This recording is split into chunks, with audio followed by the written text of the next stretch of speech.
कन्या का पहला सुख होता, फिर कन्या का दूसरा सुख होता, तीसरा सुख स्त्री का हो। तो हमें कैसे पता चलेगा कि कौन साधु है, कौन संत है, कौन नहीं है? किसके पास जाएं, कौन संत है, कौन असंत है, कैसे पता चले? तो आप लोग भी लिख लीजिए। इस संसार में हनुमान जी से बड़ा कोई ज्ञानी नहीं हुआ, वो भी धोखा खा गए। काल नेमी को देखा तो साधु समझ बैठे, काल नेमी को साधु समझ बैठा। माता जानकी भी धोखा खा गई, रावण साधु का रूप बना के गया और मान ली साधु तो है। लिख लो, जिसमें मिले उसी को साधु संत समझना, और बाकी को आने देना जाने देना। लोग बहुत डरे हुए हैं, जगह जगह नीला ड्रम जहां देखते हैं ना वहीं डर जाते हैं। बल्कि एक आजकल तो अगर देवियां नाराज हो जाएं तो चुपचाप ही रहना, और अगर घर में नीला ड्रम है तो बिल्कुल ही चुप रहना। क्यों? क्योंकि आपने अपने बच्चों को रामायण नहीं पढ़ाया। आपने अपने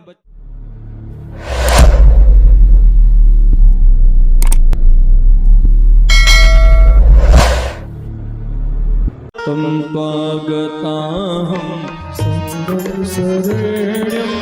स्वभृत संसार तरो कुठारम, स्वभृत संसार तरो कुठारम, जिज्ञासया हम प्रकृति पुरुषस्य, जिज्ञासया ते पुरुषस्य, नमामि सधर्म विदां वरिष्ठं, नमामि सधर्म विदां वरिष्ठं, तं कागता हम शरणं शरण्यं, तं कागता हम शरणं शरण्यं, शरणं शरण्यं, शरणं शरण्यं। हे प्रभु, कृपा करके आप मुझे ज्ञान दें कि मेरे जीवन में अपूर्णता क्यों है। अब ये प्रसंग आपको बहुत ध्यान से सुनना चाहिए, और अगर ये प्रसंग आपने अपने जीवन में उतार लिया, दूसरे से पूछने की आवश्यकता नहीं है। ध्यान देकर श्रवण करेंगे। देवहूति जी ने कहा, माताएं इस चीज को अवश्य सुनेंगी, आपके बहुत काम की चीज है। देवहूति मैया ने अपने पुत्र कपिल भगवान से पूछा कि प्रभु, मेरे जैसी भाग्यशाली स्त्री अब दोबारा इस संसार में पैदा नहीं हो। क्यों? देवहूति मैया ने कहा कि मैं इतने बड़े पिता की बेटी हूं जो समस्त भूमंडल और त्रिलोकी का राजा है। मनु जी पूरे पृथ्वी और त्रिलोकी के राजा थे। सबसे पहले राजा मनु जी थे। एक देश नहीं था, पूरा सृष्टि का संचालन जो है तो सबसे पहले मनु जी ने किया। तो इतने बड़े पिता की बेटी हूं, तो अब इतने बड़े पिता को तो प्राप्त नहीं कर पाएगी भविष्य में कोई भी कन्या। कन्या का पहला सुख होता है पिता। तो मेरा पिता भी इतना बड़ा कि राजा मनु। फिर कन्या का दूसरा सुख होता है पति। तो पति मुझे करदम ऋषि जैसा मिला कि जिसने कामदम विमान बना दिया। को जो इच्छा करो प्रकट। 9 लखा हार चाहिए तो पति से लड़ने की जरूरत नहीं है, इच्छा करो प्रकट होगा। हमें जो खाना है, जो पीना है, तुरंत प्रकट हो गया। कहने की जरूरत नहीं है कि ये जी जाओ बाजार से लेके आओ, कहने की जरूरत ही नहीं है, सब प्रकट है। अब ऐसा पति किसी को मिलेगा कि जो इच्छा करो प्रकट। माताओं को अगर ऐसा वरदान मिल जाए तो दिन भर गहना ही गहना याद करें कि ये वाला गहना मिल जाए, वो वाला गहना मिल जाए। दूसरे की साड़ी देखी अच्छी, बस तुरंत गए और ये वाली साड़ी प्रकट हो जाए, सारा जीवन इसी में गुजर जाए। कहा कि इतना बड़ा पति भी, इतना योग्य पति भी नहीं मिलेगा किसी को। दूसरा सुख। तीसरा सुख स्त्री का होता है पुत्र, संतान। तो कन्या ऐसी मिली अरुंधति और अनसुईया जैसे, जिन्होंने देवताओं को भी पुत्र बना दिया, पालक बना दिया। माता अनसुईया ने डाल दियो पालना, झूल रहे 3 देव बन करके लालना। देवहूति जी कन्या है। पुत्री ऐसी मिली और पुत्र मिला तो साक्षात परम ब्रह्म परमेश्वर कपिल के रूप में। अब बताओ, इतनी सौभाग्यशाली स्त्री कोई दोबारा जन्म लेगी? नहीं लेगी। लेकिन प्रभु फिर भी मेरे अंदर अपूर्णता है, अर्थात संतोष नहीं है। अभी लगता है कि कुछ और मिल जाए, कुछ कमी रह गई है। अब लो, जब देवहूति माता जी संतुष्ट नहीं हुई तो हम आप संतुष्ट हो सकते हैं? कभी नहीं हो सकते। हमारे जीवन में अपूर्णता हमेशा रहेगी, तो क्या करेंगे? तब भगवान ने कहा, माता योग आध्यात्मिक पुंसाम मतो निश्रेयसाय में अन्त्यन्तो परितिर्यत्र दुःखस्य च सुखस्य च। इस संसार में माता सुख दुख तो मनुष्य को मिलता ही है, क्षणभंगुर जीवन है ये, इसलिए निश्रेयस का मार्ग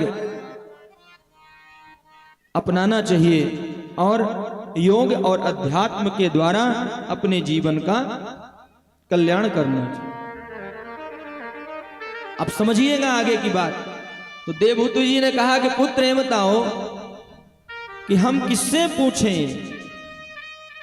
मानव जो है किसके पास जाए ये सब जानने के लिए? तो कहा संतों के पास, साधुओं के पास। अच्छा, तो हमें कैसे पता चलेगा कि कौन साधु है, कौन संत है, कौन नहीं है? किसके पास जाएं, कौन संत है, कौन असंत है, कैसे पता चलेगा? तो आप लोग भी लिख लीजिए। इस संसार में हनुमान जी से बड़ा कोई ज्ञानी नहीं हुआ, वो भी धोखा खा गए। काल नेमी को देखा तो साधु समझ बैठे, काल नेमी को साधु समझ बैठे। जब जा रहे थे औषधि लेने के लिए लक्ष्मण जी के लिए, तो बीच में काल नेमी साधु बन के बैठ गया। और हनुमान जी ज्ञानी नामक ग्रगण्यम है, ज्ञानियों में सबसे महाज्ञानी है, वो भी धोखा खा गए।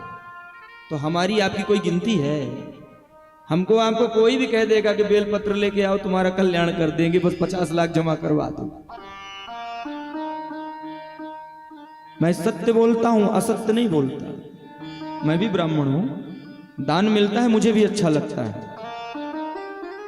लेकिन उस दान के बदले में कभी नहीं कहता कि मैं तुम्हें पुत्र दे दूंगा, पुत्री दे दूंगा, धन दे दूंगा, नौकरी दे दूंगा, आरोग्य दे दूंगा। मेरे बस का कुछ नहीं है, वो सब तो ये देंगे।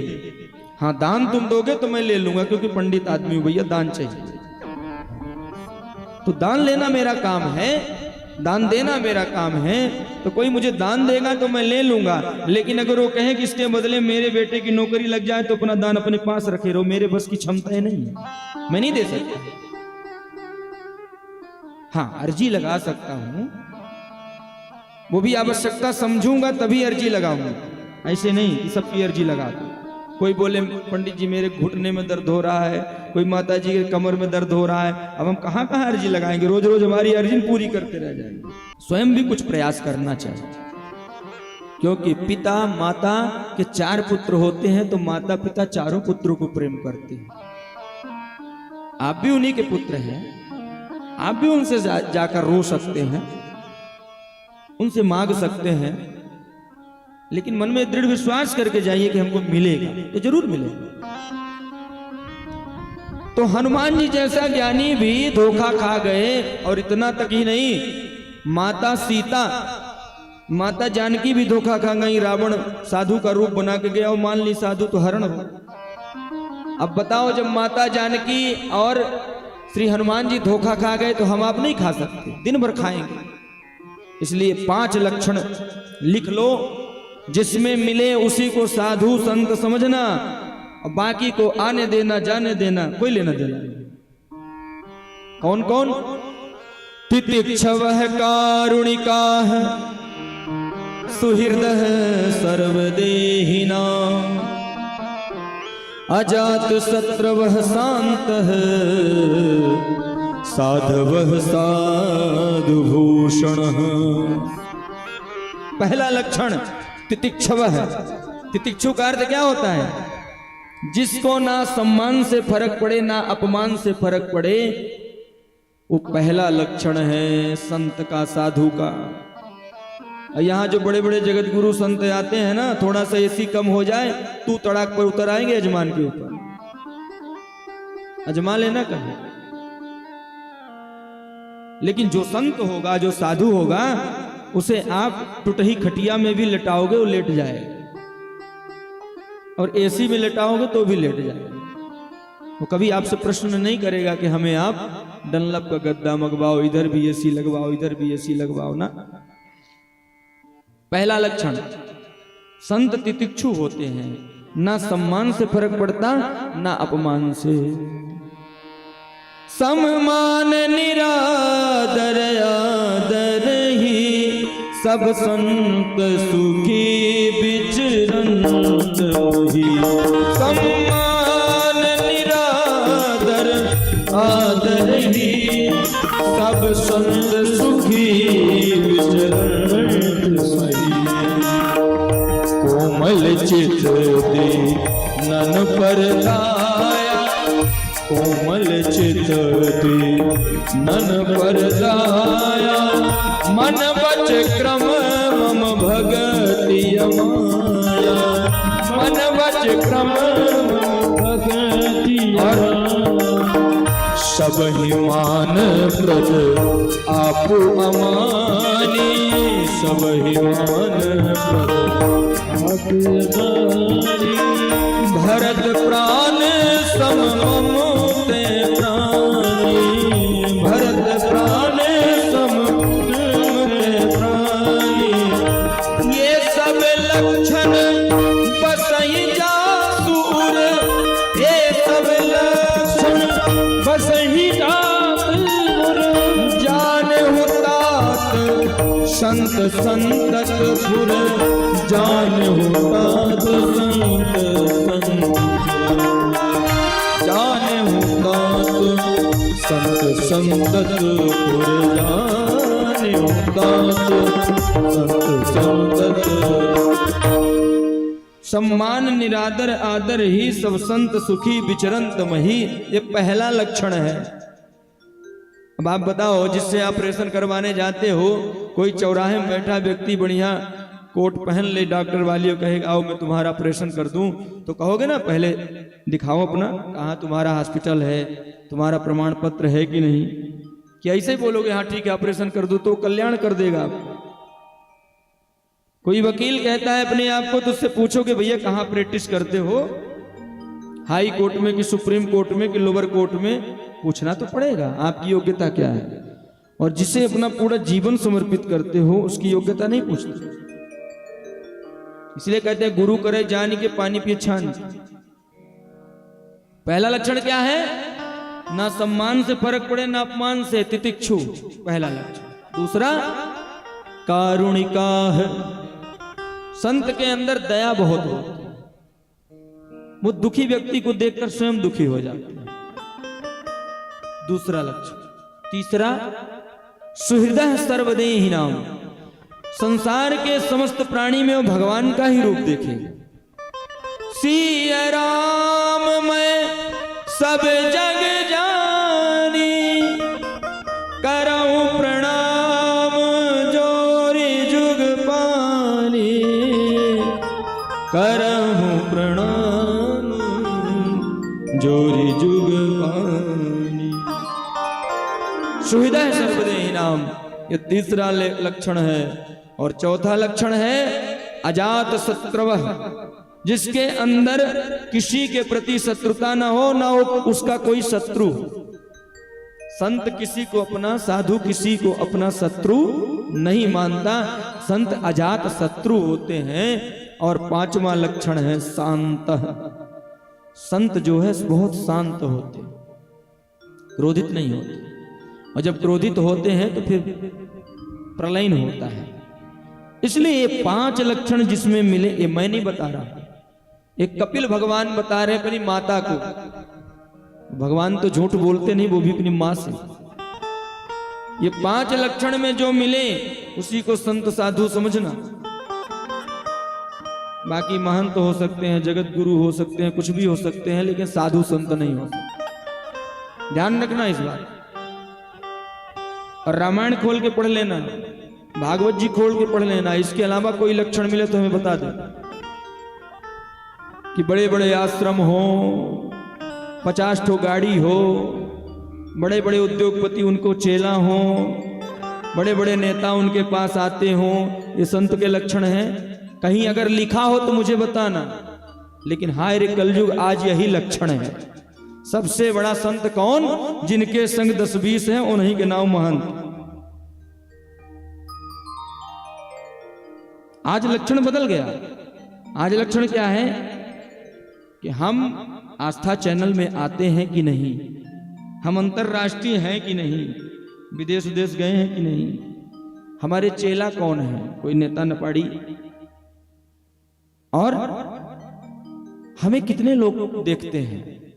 अब कहते हैं कि मैंने एक दिन निवेदन किया था कि कुत्ते को ले जाकर डनलप के गद्दे में सुलाना और अपने माता पिता को अनाथाश्रम में सुलाना, अगर ये ज्ञान है, ये शिष्टाचार है, यही एजुकेशन है, यही आज का समाज है, तो मैं ऐसे ऐसे समाज को प्रणाम करता हूं। मुझे ऐसा समाज नहीं चाहिए। हम तो वो समाज चाहते हैं जिस समाज में गाय की पूजा हो, कुत्ते को भी प्रेम हो, लेकिन जो उसका स्थान है वहां उसको भी नहीं मारना है, उसकी भी हत्या नहीं करना है। लेकिन इसका मतलब ये नहीं कि हम किसी को प्रेम करते हैं तो उसके सिर पर बैठा लेंगे उसको लाके। हम उस समाज को चाहते हैं जिस समाज में गौ की पूजा हो, साधु संत की सम्मान हो, भगवान का आदर हो, भगवान का भजन हो, घर आए अतिथि का सम्मान हो, माता पिता गुरु के प्रति मन में आदर हो, छोटे भाई बड़े भाई इनके लिए मन में आदर हो, सम्मान हो। वो समाज हमें चाहिए। हमें वो समाज नहीं चाहिए गुड मॉर्निंग डैड वाला। हमें वो समाज चाहिए कि प्रातः काल उठ के रघुनाथा, मात पिता गुरु नावहि माथा। हाथा नहीं, घुटने के ऊपर थोड़ा छू लिया बस ना, माथा। माथा से क्यों नाते हैं? क्योंकि यहां आज्ञा चक्र होता है, और जब हम किसी के चरणों में अपना सिर रखते हैं तो उसका हृदय द्रवित होता है, वो आपको उठाता है और अंतरात्मा से आपको आशीर्वाद प्राप्त होता है। किसी के घुटने के ऊपर छूने से आशीर्वाद नहीं प्राप्त होता। हमें वो समाज चाहिए। हमें वो समाज चाहिए कि जहां देवर अपनी भाभी को माता के समान माने, चरणों के अलावा ऊपर न देखे। लक्ष्मण जी ने माता जानकी के चरणों के अलावा मुख की ओर जीवन में ही नहीं देखे। और आजकल तो फगुआ में भौजी से मजाक करते हैं। ऐसा समाज नहीं चाहिए। और ऐसा समाज बनाओगे तो नीले ड्रम में काटकर ही जाओगे, बढ़िया उसमें जमा दिए जाओगे।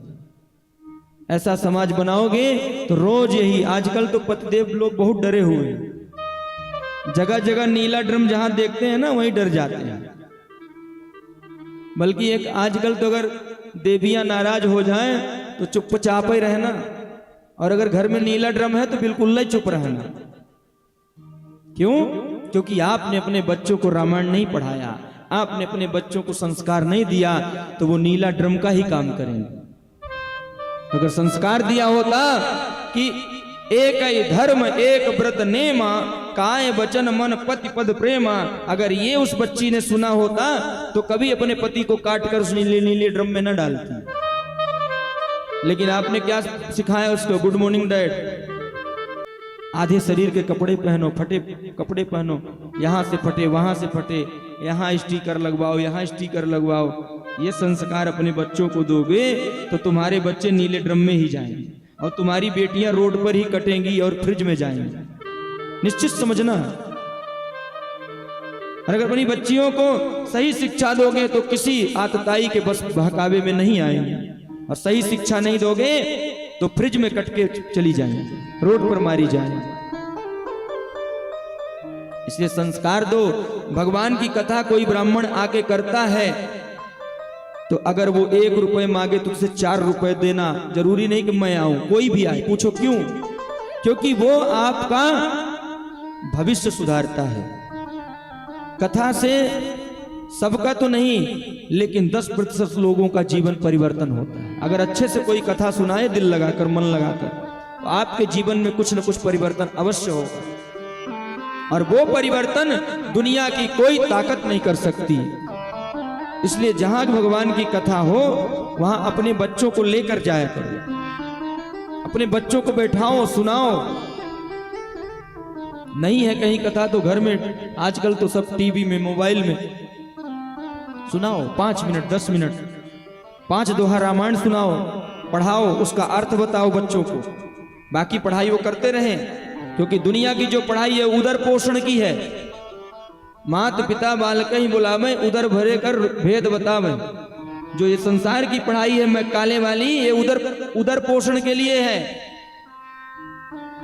और जो ये पढ़ाई है, ये ज्ञान है, ये आत्मा के तोषण के लिए है, आत्मा के पोषण के लिए है, संस्कारों के पोषण के लिए।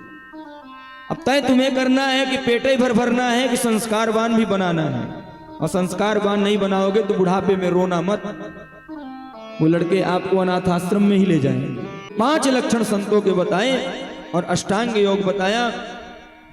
और इसके बाद देवहूति मां इतनी द्रवित हुई कि नदी में परिवर्तित हो गई और वहीं गंगा सागर में मिल गई। आज भी गंगा सागर में कपिल भगवान विराजमान हैं। हम सब दर्शन करने गंगा सागर जाते हैं। सारा तीर्थ बार बार और गंगा सागर एक बार।